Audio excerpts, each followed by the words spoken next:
നമസ്കാരം. ഞാൻ ഈ കാണിച്ചേക്കുന്ന ചിത്രത്തിലുള്ള രണ്ട് ഇമേജും നിങ്ങൾ സൂക്ഷിച്ചു നോക്കണം. രണ്ടും രണ്ട് സ്ഥലത്താണ്.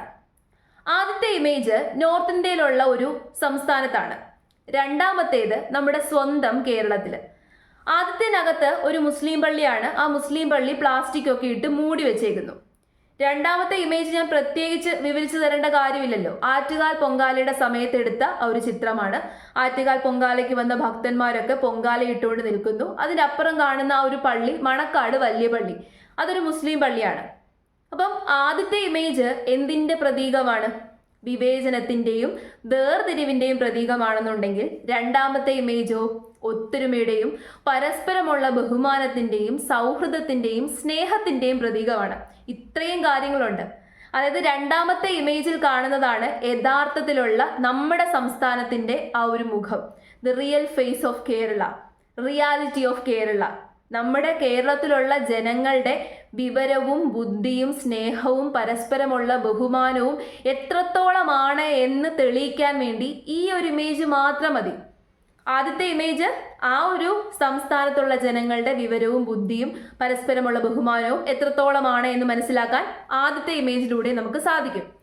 അപ്പം ആദ്യത്തെ ഇമേജിൽ ഞാൻ പറഞ്ഞല്ലോ നോർത്ത് ഇന്ത്യയിലുള്ളൊരു സംസ്ഥാനമാണെന്ന്. അപ്പം ഹോളി സമയമായതുകൊണ്ട് തന്നെ അവിടെയുള്ള മുസ്ലിം പള്ളികളൊക്കെ തന്നെ ഇതേപോലെ പ്ലാസ്റ്റിക് കവറുകളോ അല്ലെന്നുണ്ടെങ്കിൽ ടാർപ്പയോ ഒക്കെ ഇട്ട് മൂടണമെന്നുള്ള നിർദ്ദേശം അവിടെയുള്ള ഗവൺമെൻറ് അവർക്ക് നൽകിയേക്കാണ്. ഇതുകൊണ്ട് മാത്രം തീർന്നില്ല. ഇപ്പം നോമ്പ് സമയമായതോടുകൂടി തന്നെ മുസ്ലിങ്ങളൊക്കെ തന്നെ പ്രെയറിന് വേണ്ടിയിട്ട് പള്ളികളിൽ പോകും. അപ്പോൾ തൽക്കാലം ഹോളിയുടെ ദിവസം പ്രെയറിന് വേണ്ടി ആരും പുറത്തേക്ക് ഇറങ്ങണ്ട. മാത്രമല്ല പ്രെയറിൻ്റെ ആ ഒരു സമയത്തിനും മാറ്റി ക്രമീകരിച്ചിട്ടുണ്ട്. കൂടാതെ തന്നെ ഹോളി കഴിയുന്നിടം വരെ മുസ്ലിങ്ങൾ ആരും പുറത്തിറങ്ങണ്ട എന്നുള്ള നിർദ്ദേശവും ആ ഗവൺമെൻറ് അവിടെയുള്ള സിറ്റിസൺസിന് കൊടുത്തു. സത്യം പറഞ്ഞു കഴിഞ്ഞാൽ ഒരു മതവിശ്വാസികൾക്ക് മാത്രം അങ്ങനെ ഒരു നിയന്ത്രണം കൊടുക്കുന്നത് ശരിയാണോ? നിയന്ത്രണം കൊടുക്കുമ്പോൾ രണ്ടു പേർക്കും ഒരേപോലെ കൊടുക്കണം. രണ്ടു പേർക്കും അവരവരുടെ വിശ്വാസങ്ങൾ ഫോളോ ചെയ്യണം, അവരവരുടെ കാര്യങ്ങൾ ഫോളോ ചെയ്യണം. മുസ്ലിങ്ങൾക്കാണെങ്കിൽ പള്ളിയിൽ പോയി പ്രെയർ നടത്തണം, കാരണം ഇപ്പം നോമ്പുള്ള സമയമാണ്. ഇനി ഹിന്ദുക്കൾക്ക് അവർക്ക് ഹോളി ആഘോഷിക്കണം. അപ്പോൾ പരസ്പരം രണ്ടാൾക്കാരും അങ്ങോട്ടും ഇങ്ങോട്ടും ബഹുമാനിച്ചു കഴിഞ്ഞാൽ തീരാവുന്ന പ്രശ്നമേ ഉള്ളൂ. അപ്പം മുസ്ലിങ്ങൾക്ക് ഈ ഒരു നിയന്ത്രണം കൊടുത്തത് എന്തുകൊണ്ടാണെന്ന് ചോദിച്ചു കഴിഞ്ഞാൽ ഹോളി ആഘോഷിക്കുമ്പോൾ ഒരുപാട് സാധനങ്ങൾ അങ്ങോട്ടും ഇങ്ങോട്ടും എടുത്തെറിയുകയും പിന്നെ കളറ് അങ്ങോട്ടും ഇങ്ങോട്ടും എടുത്തെറിയുക, വെള്ളം, അങ്ങനെയൊക്കെയാണ് ഹോളി ആഘോഷിക്കുന്നത്. ഭയങ്കര എൻജോയ്മെൻറ്റോട് കൂടിയിട്ടാണ് ഹോളി ആഘോഷിക്കുന്നത്. അപ്പോൾ ആ സമയത്ത് മുസ്ലിം പള്ളിയിലേക്ക് ഈ വസ്തുക്കളൊന്നും ചെല്ലാതിരിക്കാൻ വേണ്ടിയിട്ടാണ് ഈ മുസ്ലിം പള്ളിയെല്ലാം മൂടണമെന്ന് ഗവൺമെൻറ് നിർദ്ദേശം കൊടുത്തത്. അതുകൂടാതെ തന്നെ മുസ്ലിങ്ങളോട് വെളിയിൽ ഇറങ്ങരുത് എന്ന് പറഞ്ഞതും ഇതേ കാരണത്താലാണ്. അവരുടെ ശരീരത്ത് കളറുകളൊന്നും തന്നെ ആരും വാരി തേക്കാതെ ഇരിക്കാൻ. അപ്പോൾ അതിന് പകരം ഹിന്ദുക്കൾ വിചാരിക്കുകയാണ്, ഹോളി ആഘോഷിച്ച് വരുന്ന ആൾക്കാർ വിചാരിക്കുകയാണ്, ഞങ്ങൾ ഈ പോകുന്ന സ്ഥലത്ത് ഒരു പള്ളിയുണ്ട്, അപ്പോൾ പള്ളി കാണുന്ന സമയത്ത് ആ പള്ളിയിലേക്ക് ഈ വസ്തുക്കളൊന്നും വീഴാൻ പാടില്ല എന്ന് അവർ വിചാരിച്ച് ആ സമയത്ത് ചെറുതായിട്ടൊന്ന് നിയന്ത്രിച്ചു കഴിഞ്ഞാൽ ഇങ്ങനെ മുസ്ലിം പള്ളികൾ മൂടിയിടേണ്ട ആവശ്യമുണ്ടോ? ഇല്ല. അതുമാത്രമല്ല, പ്രെയറിന് വേണ്ടിയിട്ട് മുസ്ലിങ്ങൾ വെളിയിൽ ഇറങ്ങുന്ന സമയത്ത് ഉറപ്പായിട്ട് നമുക്ക് മനസ്സിലാക്കാൻ പറ്റും അവർ മുസ്ലിങ്ങളാണെന്ന്. കാരണം പ്രെയറിന് വേണ്ടി ഇറങ്ങി പോകുന്ന സമയത്ത് അവർ തലയിൽ തൊപ്പി ഇടാറുണ്ട്. പിന്നെ സ്ത്രീകളാണെന്നുണ്ടെങ്കിൽ തട്ടമൊക്കെ ഇട്ടിട്ടാണല്ലോ പോകുന്നത്. അപ്പോൾ അവർ മുസ്ലിങ്ങളാണെന്ന് തിരിച്ചറിയാൻ ബുദ്ധിമുട്ടൊന്നുമില്ല. അപ്പം മുസ്ലിങ്ങൾ അതുവഴി പോകുന്ന സമയത്ത് ഈ ഹോളി ആഘോഷിക്കുന്ന ആൾക്കാർ വിചാരിക്കണം, ഹോളി എന്ന് പറയുന്നത് ഞങ്ങളുടെ മാത്രം ആഘോഷമാണ്, അവർക്ക് വേറെ വിശ്വാസവും വേറെ ആഘോഷവുമുണ്ട്, അവർ പ്രാർത്ഥിക്കാൻ പോവുകയാണ്, അപ്പോൾ അവരുടെ ശരീരത്ത് കളർ വാരി ഇടാൻ പാടില്ല എന്ന് സ്വയം വിചാരിച്ച് സ്വയം നിയന്ത്രിച്ചു കഴിഞ്ഞാൽ പരസ്പരമുള്ള ഈ നിയന്ത്രണത്തിൻ്റെ ആവശ്യമുണ്ടോ? ഇല്ല. അവിടെ പരസ്പരമല്ല നിയന്ത്രിക്കുന്നത്, ഒരു വിഭാഗത്തെ മാത്രമാണ് നിയന്ത്രിക്കുന്നത്. പരസ്പരം നിയന്ത്രിച്ച് പരസ്പരം ബഹുമാനിച്ചു കഴിഞ്ഞാൽ ഇത്തരം നിയന്ത്രണത്തിൻ്റെ ഒന്നും ആവശ്യമില്ല. നേരെ മറിച്ച് ആ സംസ്ഥാനത്ത് എന്താണ് ചെയ്തത്? ഒരു വിഭാഗത്തെ മാത്രം നിയന്ത്രിച്ചു, ഒരു വിഭാഗത്തെ മാത്രം ഒറ്റപ്പെടുത്തി, അവരോട് മാത്രം വേർതിരിവ് കാണിച്ചു. അത് ശരിയാണെന്ന് എനിക്ക് തോന്നുന്നില്ല. നേരെ മറിച്ച് കേരളത്തിലേക്ക് വാ.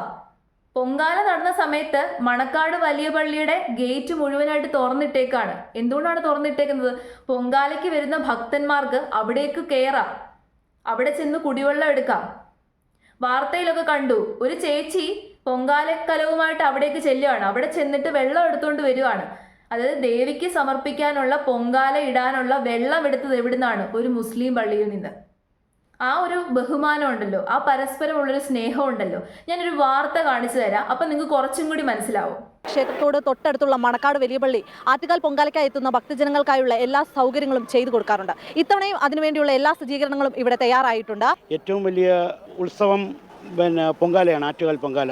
ഞങ്ങളുടെ കോമ്പൗണ്ടിനകത്ത് തന്നെ ഒരു പോലീസിൻ്റെ 8 പോസ്റ്റ് കൊടുക്കുന്നുണ്ട്. അത് സ്ത്രീകളുടെ നിസ്കാര റൂമാണ്. ഈ ഒന്നാമത് റംസാനും കൂടെയാണ്. പക്ഷേ ഞങ്ങളത് മാറ്റി വേറൊരു റൂമിലോട്ടാക്കിയിട്ട് ഈ 10 ദിവസവും പോലീസുകാർക്കുള്ള സൗകര്യം അവിടെ ചെയ്തു കൊടുക്കും. അതേപോലെ ഫയർഫോഴ്സ് ഞങ്ങളുടെ കോമ്പൗണ്ടിൽ തന്നെയാണ് അത് മൊത്തം ഇട്ടേക്കുന്നത്. റമദാൻ മാസത്തിൽ നോമ്പ് തുറക്കുന്ന കഞ്ഞി വിതരണമുണ്ട്. അപ്പം ഞങ്ങൾ സാധാരണ ഇറച്ചി കഞ്ഞിയൊക്കെയാണ് വെക്കുന്നത്. ഈ പൊങ്കാല അനുബന്ധിച്ച് 2 ദിവസത്തെ മലക്കറി കഞ്ഞിയാണ് വെക്കുന്നത്. കാരണം അവർക്കും കൂടെ ഉപകരിക്കട്ടെ എന്നുള്ള ഇതിലാണ് 2 ദിവസം മലക്കറി കഞ്ഞി വെക്കുന്നത്. ആവശ്യക്കാർക്കെല്ലാം അത് ഉപയോഗപ്പെടുത്തുന്നതാണ്. ഞങ്ങൾ ഇപ്രാവശ്യം തയ്യാറാക്കിയിട്ടുള്ള ലേഡീസിന് ബാത്റൂം സൗകര്യമാണ് പ്രധാന ഘടകം. ഞങ്ങൾ അതിനുള്ള സംവിധാനം ചെയ്തിട്ടുണ്ട്. അതുപോലെ തന്നെ അവർക്ക് റെസ്റ്റ് എടുക്കാനുള്ള, പള്ളിയുടെ മുന്നിൽ വശം കംപ്ലീറ്റ് അവർക്ക് റെസ്റ്റ് എടുക്കാനുള്ള സംവിധാനം ചെയ്തിട്ടുണ്ട്. അതുപോലെ അവരുടെ പാർക്കിംഗ് സൗകര്യം, പിന്നെ കുടിവെള്ളം, അതായത് നല്ല പ്യൂർ വാട്ടർ പ്യൂരിഫയർ ചെയ്ത വെള്ളമാണ് ഇവിടെ കൊടുക്കുന്നത്. എല്ലാ സൗകര്യവും ഞങ്ങൾ ഇവിടെ ചെയ്യുന്നുണ്ട്. എല്ലാ വർഷവും ആറ്റുകാൽ പൊങ്കാലയോടനുബന്ധിച്ച് പ്രാർത്ഥനയ്ക്ക് വരുന്ന, പള്ളിയിൽ വരുന്ന വിശ്വാസികളോട് നമ്മൾ പറയാറുണ്ട്. പിന്നെ അടുത്തുള്ളവരോട്, വാഹനത്തിൽ വരുന്നവരോട് നമ്മൾ സാധാരണ പറയാറുണ്ട്, വാഹനങ്ങൾ പരിപൂർണമായിട്ട് നിങ്ങൾ ഒഴിവാക്കി കാൽനടയായിട്ട് പള്ളിയിലേക്ക് വരിക. കാരണം നമ്മളുടെ ഈ നാട്ടിൽ, പ്രത്യേകിച്ച് മണക്കാട് പ്രദേശത്ത് ഏറ്റവും കൂടുതൽ മതസൗഹാർദ്ദം കാത്തു സൂക്ഷിക്കുന്ന ഒരു ഏരിയ കൂടിയാണ്. അപ്പോൾ അതിനെ നമ്മൾ മുൻകണ്ടുകൊണ്ട് എല്ലാവിധ ഈ വാർത്തകളൊക്കെ ഹിന്ദിയിൽ റിപ്പോർട്ട് ചെയ്തിട്ട് ഈ നോർത്ത് ഇന്ത്യൻ സംസ്ഥാനങ്ങളിലൊക്കെ ഒന്ന് കാണിച്ചു കൊടുക്കണം.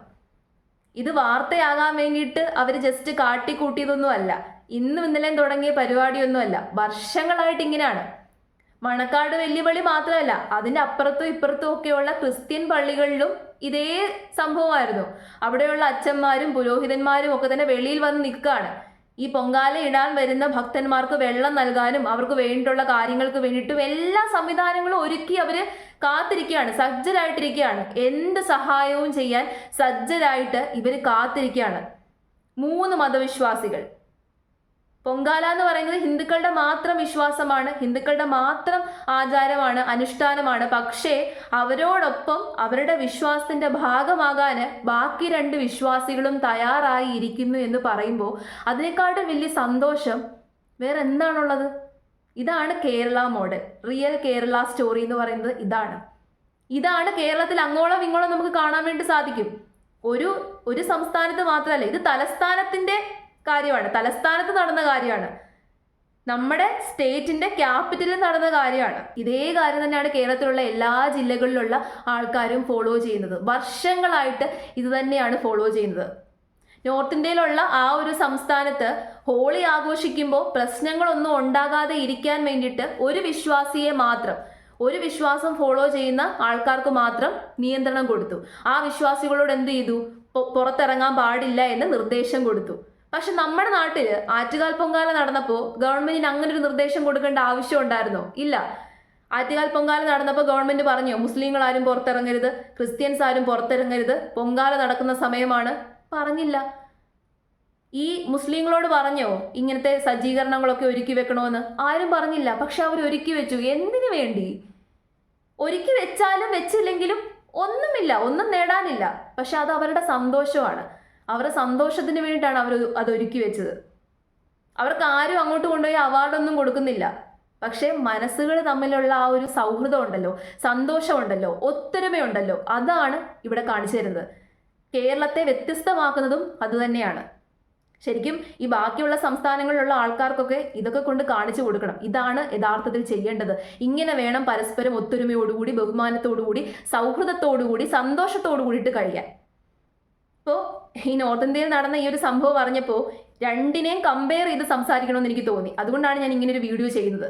ശരിക്കും ഹോളി ആഘോഷ സമയത്ത് ഗവൺമെന്റ് 2 പേർക്ക് നിർദ്ദേശം കൊടുക്കണമായിരുന്നു. മുസ്ലിം മതവിശ്വാസികളോട് പറയണമായിരുന്നു ഹോളി ആഘോഷിക്കുന്നുണ്ട്, ആ സമയത്ത് ചെറിയ രീതിയിലുള്ള കളറുകളൊക്കെ അങ്ങോട്ടും ഇങ്ങോട്ടും ഒക്കെ ചിലപ്പോൾ വീഴാനുള്ള സാധ്യതയുണ്ട്, സൂക്ഷിക്കുക. അതേപോലെ ഹിന്ദു മതവിശ്വാസികളോട് പറയണം ഇതുപോലെ മുസ്ലിം മതവിശ്വാസികളുള്ള ഏരിയയിലൂടെ പോകുന്ന സമയത്ത് അവരുടെ ശരീരത്തിലേക്ക് കളറുകളൊന്നും ഇടാതിരിക്കുക, അല്ലെങ്കിൽ പള്ളിയിലേക്കൊന്നും ആവശ്യമില്ലാത്ത സാധനങ്ങളൊന്നും വലിച്ചെറിയാതിരിക്കുക. അങ്ങനെ 2 പക്ഷത്തെയും നിയന്ത്രിച്ചിരുന്നു എന്നുണ്ടെങ്കിൽ അവിടെ വിവേചനമില്ല, വേർതിരിവില്ല. നേരെ മറിച്ച് അവരെന്താണ് ചെയ്തത്? ഒരു പക്ഷത്തെ മാത്രം നിയന്ത്രിച്ചു, ഒരു പക്ഷത്തോട് മാത്രം വേർതിരിവ് കാണിച്ചു. അതൊട്ടും ശരിയല്ല, അതൊരിക്കലും ശരിയല്ല, അതൊരിക്കലും അംഗീകരിക്കാൻ പറ്റുന്നൊരു കാര്യമല്ല. ഇവരൊക്കെ നമ്മുടെ സംസ്ഥാനത്തെ കണ്ടുപഠിക്കണം.